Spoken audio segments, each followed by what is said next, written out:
Diese scheiß Pillen haben dir das Hirn vernebelt. Jetzt weiß ich auch, warum die anderen nichts mehr mit dir zu tun haben wollen. Ich habe auch keinen Bock mehr auf dich. Bernd dagegen. Hast du einen Freund gefunden, der zu dir hält? Also, warum nicht heiraten? Ja, genau. Also gut, ich überleg's mir.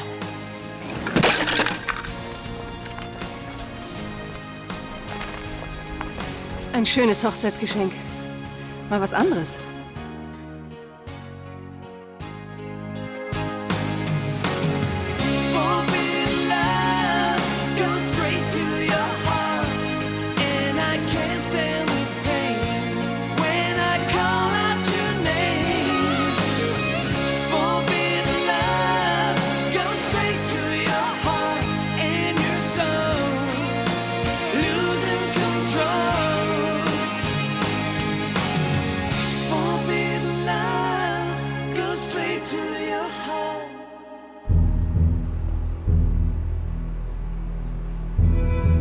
Erklär mir das bitte.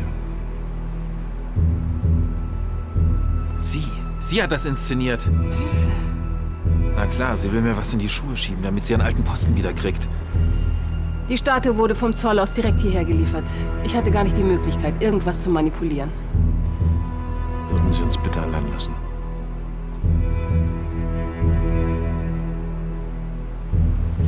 Natürlich.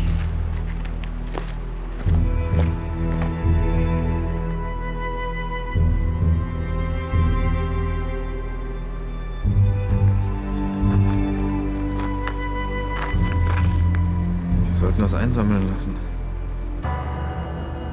Wie bitte? Das müssen doch Millionen sein.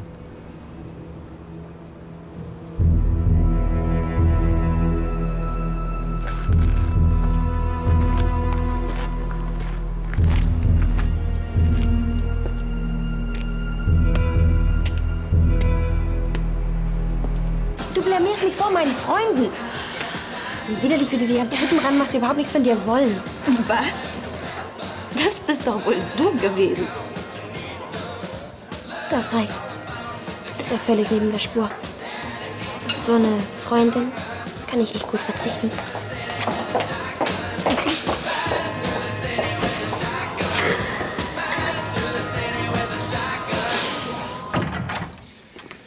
Dass Sylvia Jones hier in Deutschland nicht an diese Statue kommen konnte, das hat doch gar nichts zu sagen.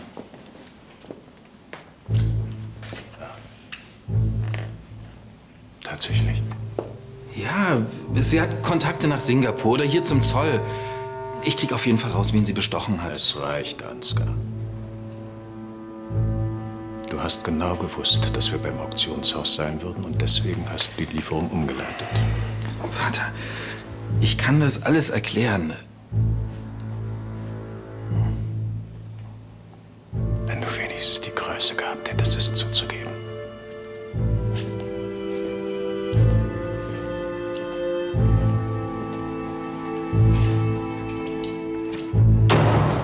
Wann darf ich den Termin für das Hochzeitskleid machen?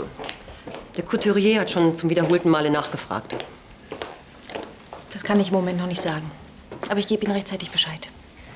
Apropos Hochzeitskleid. Was hältst du davon, wenn wir gleich zusammen in die Stadt fahren und deine Brautschuhe aussuchen? Das wird nicht gehen. Ich habe im Auktionshaus noch jede Menge zu tun. Vielleicht kann ich einen Teil davon übernehmen. Na komm, die Schuhe brauchst du auf jeden Fall. Das ist doch eine nette Idee. Schließlich geht es um den schönsten Tag in deinem Leben.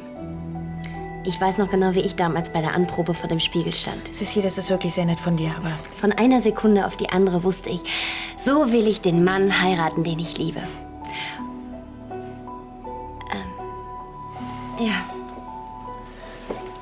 Ich kann's kaum abwarten. Wie gesagt, Cecile, das ist wirklich sehr nett von dir, aber ich komme schon alleine zurecht.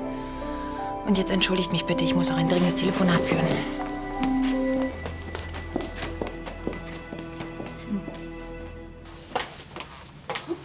Nanu? Seid ihr im Sitzstreik? Onkel-Nichten-Konferenz. Haben Tanten Zutritt?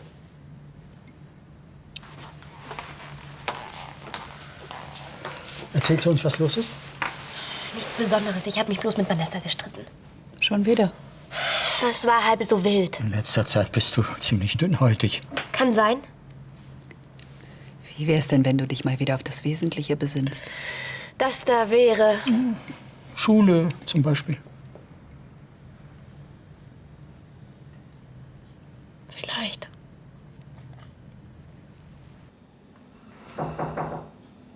Ja.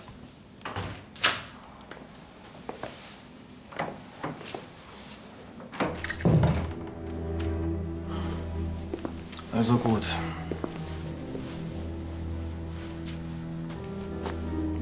Ich habe Schwarzgeld gewaschen. Warum? Anfangs war alles völlig legal. Als Rush mit diesem Bargelddeal ankam, da hat mir schon zu viel investiert. Ich konnte nicht mehr zurück, ohne alles zu verlieren. Er hat mich praktisch erpresst. Wir hätten einen anderen Investor finden können. Nicht in dieser kurzen Zeit. Die Baustelle hätte ruhen müssen. Du weißt selbst, was jeder Tag Baustopp kostet. Ich hatte keine Wahl. Man hat immer eine Wahl. Ansgar. Nicht nur, dass du mein Vertrauen missbraucht hast. Du hast auf kriminelle Art und Weise die Reputation der gesamten Familie aufs Spiel gesetzt. Vater, Ich will nichts mehr hören. Ich muss nachdenken.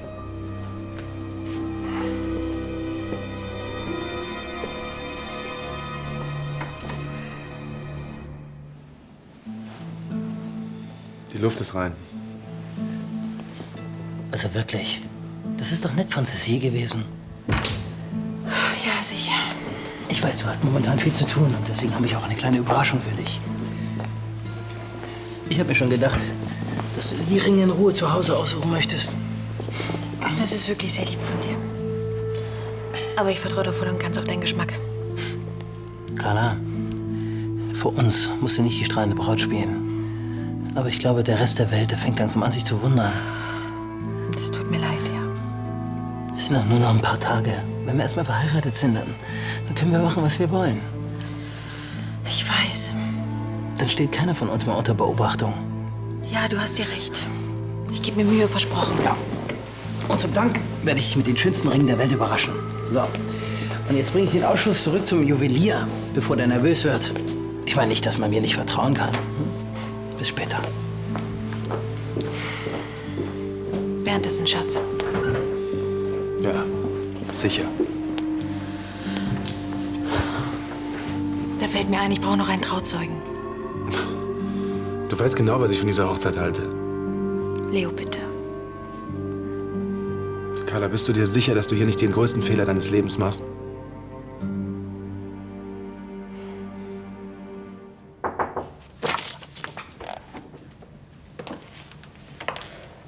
Fleißig, fleißig. Ja, ja. Lasst mich ruhig in der Bücherhölle alleine sitzen. Hauptsache, ihr habt euren Spaß. Sollen wir hier bleiben? Wir haben noch einen Termin im Büro, aber dann könnten wir doch gleich wieder hier sein.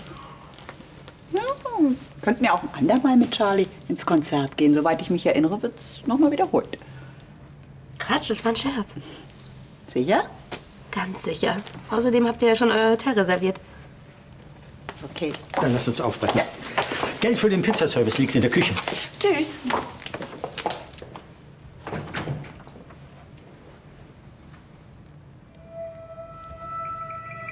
Anni, das kann's doch nicht gewesen sein. Ich liebe dich und ich kann einfach nicht mehr ohne dich leben. Oh nein, nein, nein, nein.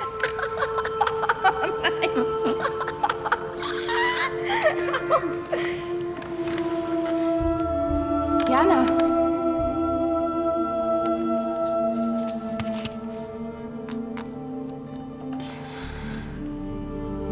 Hallo. Hi, Vanessa. Hier ist die Mailbox von Vanessa von Beinbach. Cécile. Es tut mir leid wegen vorhin. Schon vergessen. Aber es kommt einfach alles gerade auf einmal. Und jetzt muss ich auch noch die Blumen aussuchen. Hättest du vielleicht Lust, mir dabei zu helfen? Ja, ich muss jetzt los. Klar, ich helfe dir gern. Ach, da fällt mir noch etwas ein. Ich habe eine Überraschung für dich. Rate, wen ich angerufen habe. Monsignore Herbert Koch. Wer ist das denn? Das ist unser Familiengeistlicher. Er hat Carla schon getauft und auch Cecile hat mich getraut. Und er lässt es sich natürlich nicht nehmen, auch euch seinen Segen zu geben.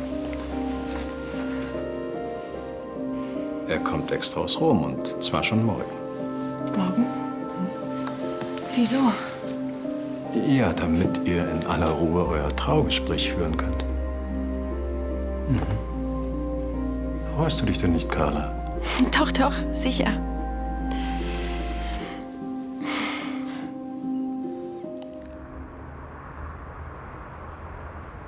Hey, Vanessa! Ich wollte mich bei dir entschuldigen. Ich habe mich vorhin wirklich blöd benommen. Blöd trifft's nicht annähernd.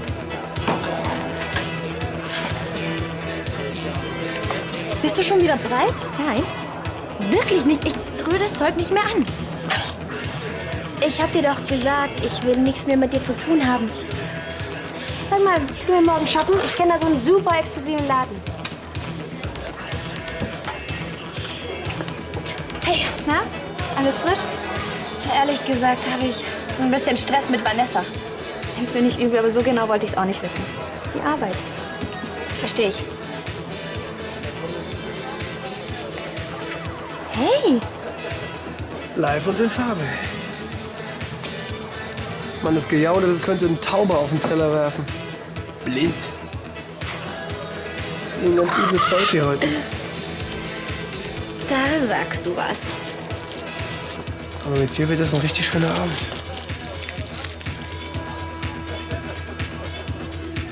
Wissen Sie, ich habe es für absolut unmöglich gehalten, dass mein Sohn unsere Firma in eine derartige Situation manövrieren könnte. Der Name Lahnstein steht für Jahrhunderte integren Handels. So einen Ruf zerstört man nicht über Nacht. Das mag sein, Frau Jones. Da gibt es aber auch private Verbindungen, die leider etwas zerbrechlicher sind als unser Ruf. Ich habe den Auftrag für das Kongresszentrum unter anderem deswegen an Brandner vergeben, weil ich hoffte, die Beziehungen zwischen unseren Familien zu festigen. Und jetzt fürchten Sie, dass ich Frau Brandner von dem Schwarzgeld erzählen werde. Ich versichere Ihnen, ich werde niemandem von den Geschäftsmethoden Ihres Sohnes erzählen. Danke. Ich gehe davon aus, dass Sie bei dieser Gelegenheit meine Freistellung rückgängig machen, wobei das eine natürlich nichts mit dem anderen zu tun hat. Ich würde mich gern so schnell wie möglich mit Ihnen über Ihre zukünftige Position in der Holding unterhalten. Gut.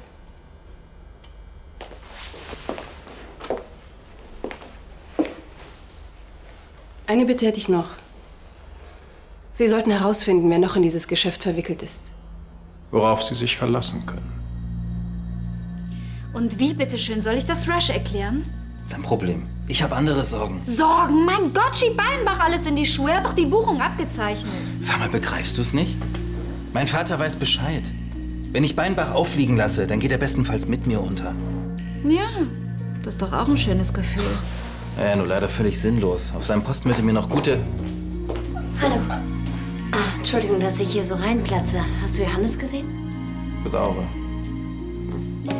Dann ist er wohl noch bei Frau Jones. Lass doch nicht stören. Jones. Nichts als Ärger mit dieser Frau. Ja, sie wird langsam lästig. Wenn du dich um die Geldlieferung gekümmert hättest, was eine verdammte Aufgabe ist, dann hätten wir diese Probleme nicht. Schlechte Partner kann ich mir eigentlich nicht leisten. Ansgar, was willst du? Mir drohen? Überleg mal, was passiert, wenn ich deinem Vater erzähle, wie lange du schon von Carlas Neigung weißt. Ach bitte.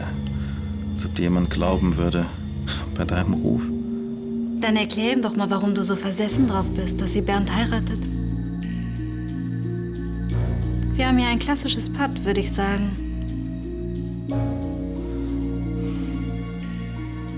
Wenigstens mit der Hochzeit meiner Schwester. Hab ich noch ein Ass im Ärmel. Du schaffst das schon. Du spielst deinem Vater seit Jahren eine perfekte Show vor.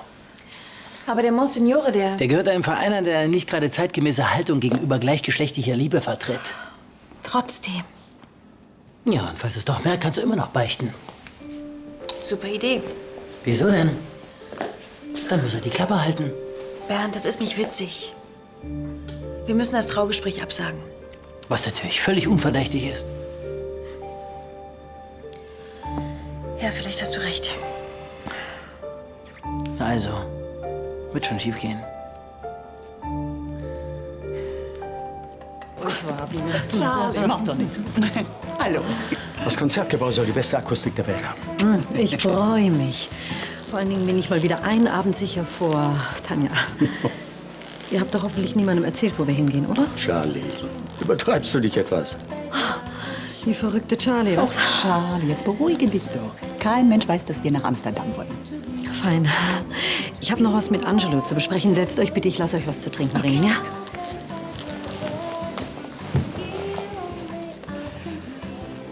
Oh, spielst du jetzt doch den Spion? Ich möchte wissen, wie es Jana geht zu Hause. Gib ihr nicht das Gefühl, dass wir sie kontrollieren. Arno, einen kleinen Vertrauensvorsprung hat sie sich verdient.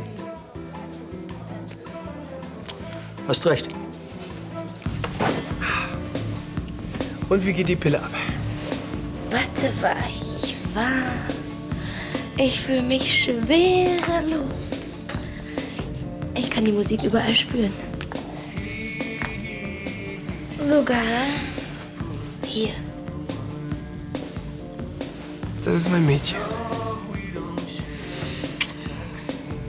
Hier.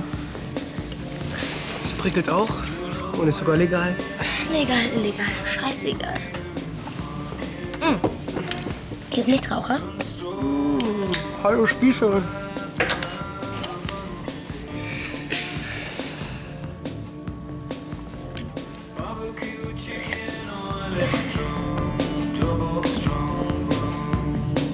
Tanz für mich.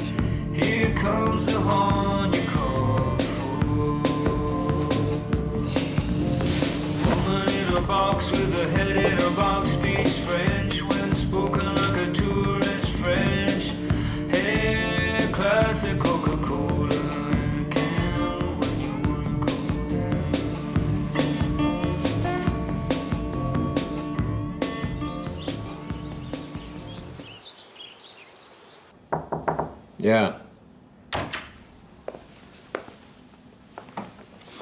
Guten Morgen, Vater.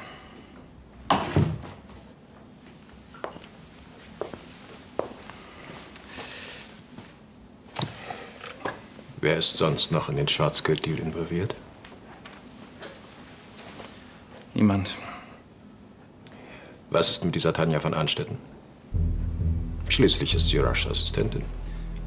Sie hat keine Ahnung. Und von Beinbach, wer leitet das Projekt? Ich kann niemandem anders die Schuld geben. Außer mir weiß niemand von der Sache. Das soll auch so bleiben. Vorerst. Ich will nicht, dass irgendjemand etwas davon erfährt, auch nicht in der Familie. Ich muss unseren Namen vor einem Skandal bewahren. Außerdem möchte ich nicht, dass Carlas Hochzeit verdorben wird. Ja, wie geht's denn nun weiter? Solange ich die Konsequenzen nicht genau abschätzen kann, wird sich in der Firma nichts ändern. Heißt das, Das heißt, du bleibst pro forma auf deinem Posten. Als mein Nachfolger kommst du allerdings nicht mehr in Frage. Wenn es soweit sein sollte, werde ich Carla bitten, diese Position zu übernehmen. Habt ihr euch denn schon einen Vermählungsspruch ausgewählt, Carla? Was? Was würden Sie uns denn empfehlen? Ich? Diese Worte müssen aus euren Herzen kommen, wenn ihr den Bund fürs Leben schließt. Carlita, mein Kleines, hast du Kummer? Ich bin nur so schrecklich aufgeregt. Ich kann es kaum noch abwarten. Ihr könnt natürlich auch statt des Vermählungsspruchs das klassische Ja-Wort wählen. Ja, das sollten wir auch tun, oder? Was meinst du, Schatz? Ja, ganz wie du willst, Liebster. Ich meine, das Ja-Wort, das geben wir uns ja in beiden Fällen, oder? Im ersten Fall beinhaltet euer Vermählungsspruch eure Zustimmung. Beim Ja-Wort frage ich euch, ob ihr euch versprecht, euch zu lieben, zu achten und zu ehren, bis dass der Tod euch scheidet.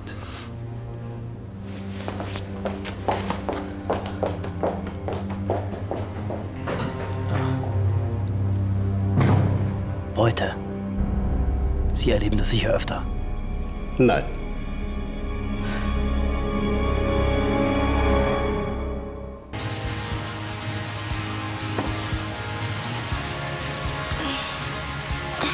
Kevin, komm so.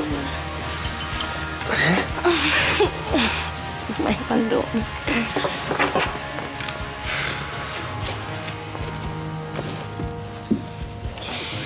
Mir ist schlecht. Komm, du musst was trinken. Komm.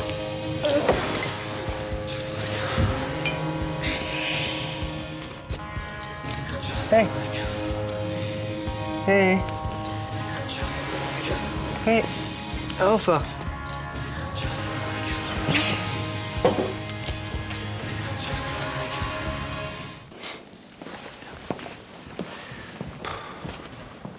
Was war los? Das war doch... Ja, Monsignore Koch. Du, ich muss Carla finden. Sie ist aus dem Traugespräch weggelaufen. Sie braucht sicher nur etwas Ruhe. Ja, ja. Aber was ist, wenn sie in letzter Sekunde alles absagt? Ja, vielleicht wäre das gar nicht mal so schlecht. Wie bitte? Du siehst doch selber, dass ihr das alles zu viel ist. Also wenn du wirklich so ein guter Freund bist, wie du immer sagst... Ja, und ob ich das bin? Dann tu das, was für Carla am besten ist und sag die Hochzeit ab. Was? Ja.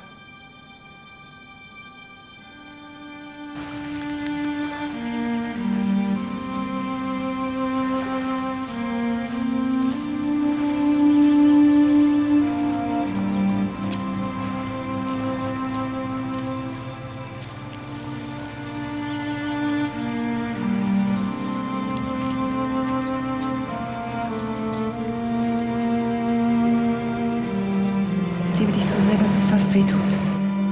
Ich liebe dich auch so sehr. Ohne dich könnte ich nicht mehr leben. Das musst du auch gar nicht.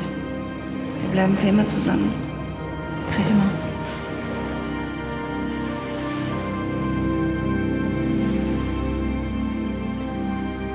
Hanna, was soll ich bloß tun?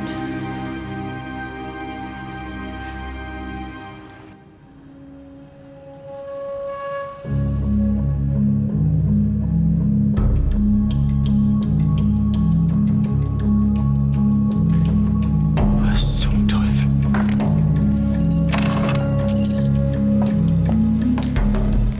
Oh, Gottes Willen. Jana. Jana, was ist... Ich rufe den Notdienst. Nein, warte. Was? Das frage ich dich. Was ist das?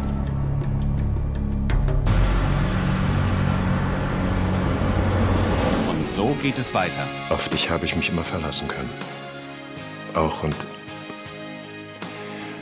gerade in schweren Zeiten. Wir haben nur gemacht, was jede Familie tut. Zusammengehalten. Ja. Du vielleicht mehr als andere. Wie viel Öl denn noch? Ich bin keine Sardine. Ja, aber die Sonne im Spätsommer sollte man halt nicht unterschätzen. Ne? Du solltest mal nicht übertreiben.